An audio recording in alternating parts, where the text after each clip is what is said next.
ஜெபிப்போம். பரமண்டலங்களில் இருக்கிற எங்கள் பிதாவே, உம்முடைய நாமம் மகிமைப்படுவதாக. காட்டில் வாழும் எல்லா மிருகங்களே கர்த்தரை துதித்து பாடுங்கள். நாட்டில் வாழும் மிருகங்களே கர்த்தரை துதித்து பாடுங்கள். கால்நடைகளே கர்த்தரை துதித்து பாடுங்கள். கர்த்தருடைய நாமம் மகிமைப்படுவதாக. மனிதர்களே கர்த்தரை துதித்து பாடுங்கள். குழந்தைகளே, சிறு பிள்ளைகளே, பெரியோர்களே, பெண்களே கர்த்தரை துதித்து பாடுங்கள். சகல ஊழியக்காரர்களே, சகல ஊழியக்காரிகளே கர்த்தரை துதியுங்கள்.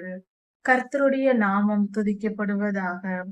கர்த்தராகிய ராஜாதி ராஜா இயேசு கிறிஸ்து நம்மை சிருஷ்டித்த கர்த்தராய் இருக்கிறார்.